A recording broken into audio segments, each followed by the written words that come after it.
कभी सोचा है, जब हम ऑनलाइन कुछ खरीदने के लिए बस एक क्लिक करते हैं तो उस एक क्लिक के पीछे असल में होता क्या है? वो सिर्फ एक सौदा नहीं है, बल्कि वो हमारे डेटा के एक बहुत ही लंबे और दिलचस्प सफर की शुरुआत है।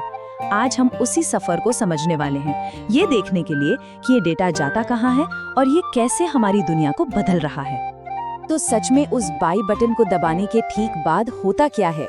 वो सारी जानकारी कहाँ चली जाती है, उसे प्रोसेस कैसे किया जाता है और सबसे जरूरी बात, उसे सेफ यानी सुरक्षित कैसे रखा जाता है। तो आइए मिलकर इस डिजिटल पहेली को सुलझाते हैं। हमारे डेटा का सफर हमेशा एक ही जगह से शुरू होता है, एक ट्रांजैक्शन से। यही वो पहली चिंगारी है, वो पल जब कच्चा अनप्रोसेस्ड डेटा पहली बार वजूद में आता है। तो सबसे पहले एक बहुत जरूरी फर्क समझ लेते हैं। डेटा और सूचना, ये दोनों एक ही चीज नहीं है। देखिए, डेटा तो बस कच्चे फैक्ट्स हैं, जैसे कुछ बिखरे हुए नाम या नंबर। अपने आप में उनका कोई खास मतलब नहीं होता, लेकिन जब हम उस डेटा को एक साथ रखते हैं, उसे एक मतलब देते हैं, तो वो बन जाती है सूचना। जैसे कि किसी का पूरा शिपिंग एड्रेस। अब अचानक इसका एक मकसद है, एक मतलब है। तो बिजनेसेस डेटा को काम का कैसे बनाते हैं? वो एक प्रोसेस फॉलो करते हैं जिसे ट्रांसफॉर्मेशन पिरामिड कहते हैं। वो कच्चे डेटा से शुरू करते हैं, उसे काम की जानकारी में बदलते हैं, उस जानकारी से ज्ञान यानी नॉलेज निकालते हैं और आखिर में उस ज्ञान का इस्तेमाल बेहतर फैसले लेने के लिए करते हैं, जिसे हम कहते हैं बुद्धिमत्ता। और हाँ, ये सब अपने आप नहीं होता। कंपनियां DBMS यानी डेटाबेस मैनेजमेंट सिस्टम जैसे पावरफुल टूल्स का इस्तेमाल करती हैं ताकि इतने सारे डेटा को ठीक से स्टोर और ऑर्गेनाइज कर सकें। और फिर DSS यानी डिसीजन सपोर्ट सिस्टम जैसे टूल्स उस डेटा से काम की बातें निकालने में मदद करते हैं। अच्छा, तो अब जब डेटा कीमती जानकारी बन गया है, तो अगला कदम क्या होगा? जाहिर है, उसकी हिफाजत करना। ये कुछ ऐसा है जैसे डिजिटल दुनिया में एक मजबूत किला बनाना, ताकि ये पक्का हो सके कि ये जानकारी पूरी तरह महफूज है। किसी भी डेटा को सुरक्षित रखने के आप कह सकते हैं 3 मेन पिलर्स होते हैं।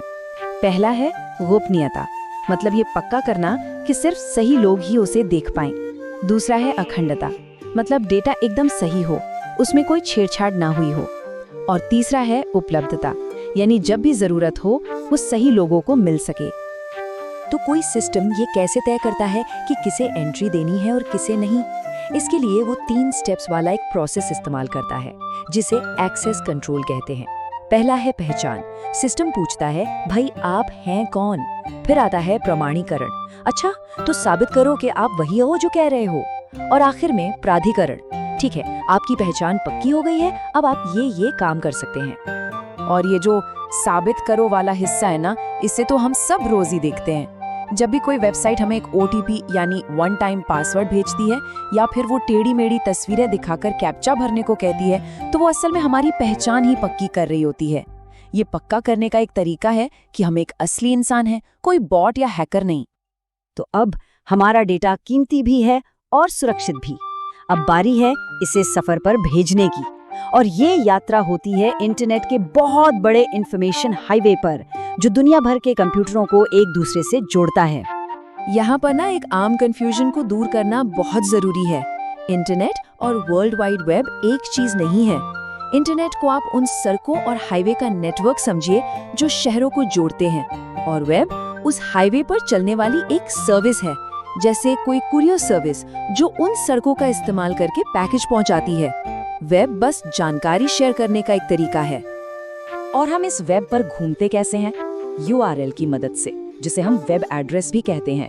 चलिए एक URL को तोड़कर देखते हैं कि इसमें होता क्या क्या है। सबसे पहले होता है प्रोटोकॉल, जैसे HTTP, जो बताता है कि कौन से नियम फॉलो करने हैं। फिर आता है सर्वर का नाम, जो वेबसाइट का पता है। और आखिर में होता है पाथ, जो हमें उस सर्वर पर किसी खास फाइल या पेज तक ले जाता है। अब देखिए, जब हमारा डेटा इस हाईवे पर सफर कर रहा है और कंपनियों के पास जमा हो रहा है, तो जाहिर है कि उसे गलत इस्तेमाल से बचाने के लिए कुछ नियम कानून भी तो चाहिए। बस यहीं पर डेटा प्रोटेक्शन लॉ यानी नियमों की किताब काम आती है। तो ये कानून आखिर बचाते किस चीज को है? ये बचाते हैं उसे जिसे कहते हैं PII यानी पर्सनली आइडेंटिफाइबल इंफॉर्मेशन। ये सिर्फ नाम और पता नहीं है, ये वो जानकारी है जो सीधे सीधे किसी एक व्यक्ति की पहचान बताती है, जैसे फिंगरप्रिंट या फिर डीएनए डेटा। और ये जो डेटा बचाने के नियम है ना, ये वक्त के साथ बदलते भी रहते हैं। इसका सबसे बड़ा उदाहरण है यूरोप का जीडीपीआर। पुराने नियमों के मुकाबले जीडीपीआर आम लोगों को ज्यादा ताकत देता है, जिसमें भूल जाने का अधिकार भी शामिल है। मतलब हम कंपनियों से अपना डेटा हटाने के लिए कह सकते हैं। साथ ही ये डेटा संभालने वाली कंपनियों पर ज्यादा जिम्मेदारी डालता है और नियम तोड़ने पर भारी भरकम जुर्माना भी लगाता है। तो घूम फिर कर हम आ गए हैं इस सफर के आखिरी पड़ाव पर, जो हमें वापस वहीं ले जाता है जहां से सब कुछ शुरू हुआ था, एक ट्रांजैक्शन। डेटा को बनाने, उसे सुरक्षित रखने और उसे ट्रांसफर करने का ये पूरा का पूरा सिस्टम बस एक सिंपल से काम को मुमकिन बनाने के लिए ही मौजूद है। जरा सोचिए, हम पेमेंट करते कैसे थे और अब कैसे करते हैं? पहले कागज के नोट थे, फिर प्लास्टिक मनी यानी क्रेडिट और डेबिट कार्ड आए, और अब हम डिजिटल पेमेंट और ई वॉलेट के जमाने में हैं। ये बदलाव सिर्फ इसलिए मुमकिन हुआ क्योंकि वो डिजिटल इंफ्रास्ट्रक्चर तैयार हो गया जिसकी हमने अभी बात की। तो सबसे जरूरी बात क्या है? बात यह है कि डेटा का ये पूरा सफर, उसके बनने से लेकर उसे कीमती जानकारी में बदलने, फिर उसे एक डिजिटल किले में सुरक्षित करने और उसे दुनिया भर में भेजने तक, यही वो नींव है जिस पर आज की पूरी डिजिटल दुनिया, पूरा डिजिटल कॉमर्स टिका हुआ है। लेकिन इतने सारे डेटा का होना हमेशा अच्छा ही हो, ये जरूरी नहीं है। जैसा कि ये कोट बताता है, हम इंफॉर्मेशन ओवरलोड के दौर में जी रहे हैं। मतलब कभी-कभी बहुत ज्यादा डेटा होने से, खासकर अगर वो सही न हो, तो साफ साफ सोचना और सही फैसले लेना और भी मुश्किल हो जाता है। तो ये हमें एक बहुत बड़े सवाल पर लाकर खड़ा कर देता है। जैसे जैसे हमारे डेटा का सफर और भी उलझता जा रहा है, हम सिर्फ जानकारी के इस समंदर में डूबने के बजाय इससे सच्ची बुद्धिमत्ता यानी विजडम तक का रास्ता कैसे खोजेंगे? यही वो चुनौती है जो हमारे डिजिटल भविष्य को तय करेगी।